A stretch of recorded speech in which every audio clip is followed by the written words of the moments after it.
This time we are in Essex for the History Roadshow, today visiting Audley End House.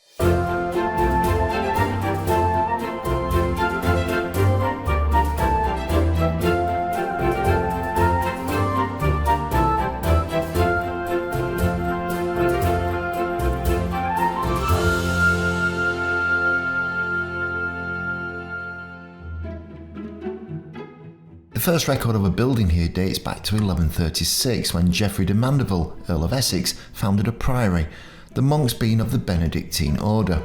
When Henry VIII started the downfall of monasteries across the country, Walden Abbey, as it was known, succumbed to the same fate. Thomas Audley, who was Henry's Lord Chancellor, was given the estate, and upon his death it had already been converted into a manor house. The estate eventually passed to Thomas Howard, the 4th Duke of Norfolk. Reports suggested that Thomas had spent £100,000, but all documents had been destroyed. He was accused of accepting bribes from Spain, and rumours spread in the county that Audley End was built from Spanish gold.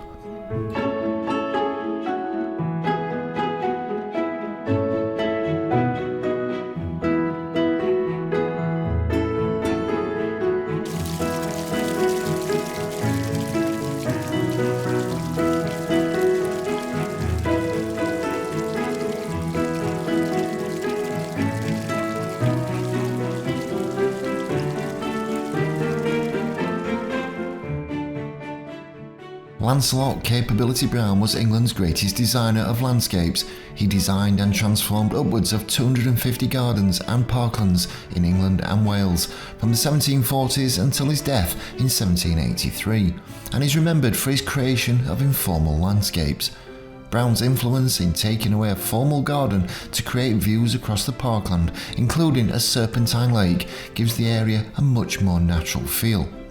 This is a beautiful spot to stroll around and enjoy the lush flower beds and water features.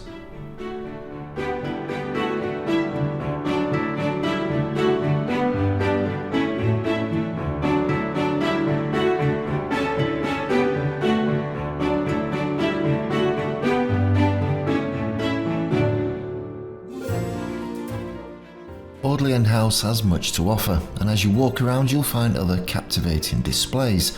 Shops where you can buy souvenirs or grab a bite to eat at the Servants' Hall tea room, or for lighter snacks step into the Courtyard Cafe.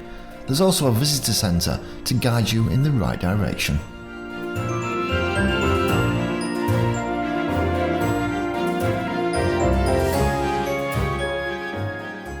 In the laundry room you'll not see any modern day machines, as work was all done by hand. A row of original sinks which were in use throughout the 1880s with washboards and beaters to assist. The complicated pulley system can be seen in the dry laundry, with enough hanging space to easily contend with the families and guests who would have been at the house.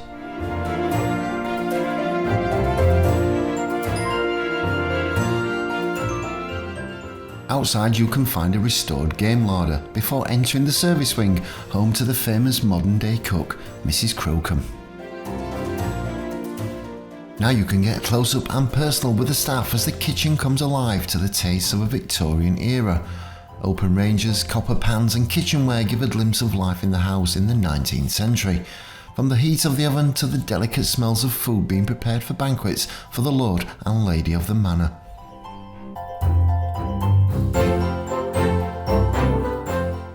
The area around Audley is undulating rather than hilly, and within the park there are plenty of spaces to relax. You'll find shady groves and old trees to sit by and enjoy a picnic, or just a quiet haven to sit back and take it all in.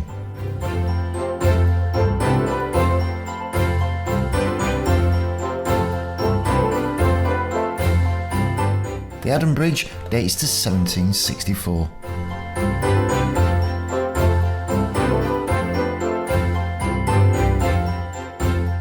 Along the river you'll see the obligatory swans, geese and ducks that will welcome you to this picturesque scene.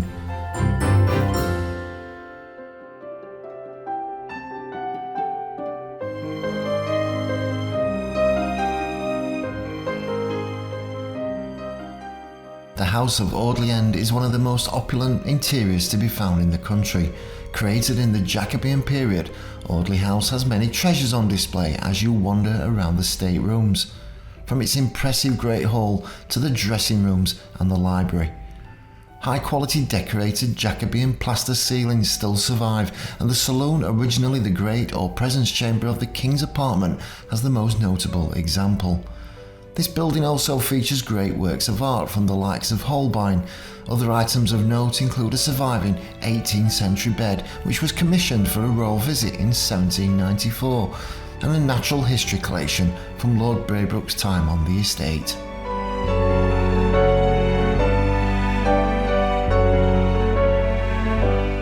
In the upper levels you'll find the coal gallery, a place for Victorian servants to ensure the household was kept warm throughout the winter months.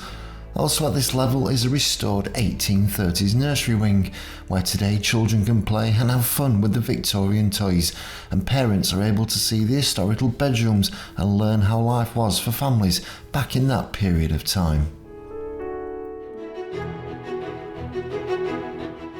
Upon leaving the house, take a walk over to the stable yard. Originally this building was thought to be a meeting place for hospitality at the original abbey. Today you can see the stable block and horses within. Interactive displays with much information and static carriages and implements from a bygone era.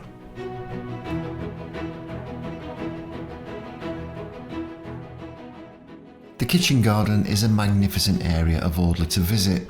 With flowers flanking the lengthy pathways, this vibrant scene of colour creates a wonderful summer display. But within the greenhouses, plants are nurtured with regular crops.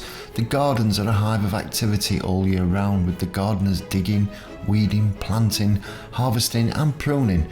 It's a 24/7 around-the-clock project that delivers quality produce. All the organic food that is cultivated at Audley is either used within the restaurant or sold to other restaurants, and by the end of the summer season, preparation is well underway to lift and store the fruit and vegetables from the yield that year. As autumn passes into winter, it's not too long before plans are underway for sowing new seeds and plants in the coming spring months. Thousands of people visit this place every year. Wonderful gardens, inspiring designs, great open spaces, and a house that has become a national treasure, a masterpiece with a long and colourful history. Audley End will surprise, enthrall and fascinate you with its ability to bring the world from another era back to life. So, for a magnificent, enchanting day out, take a trip to Audley End House.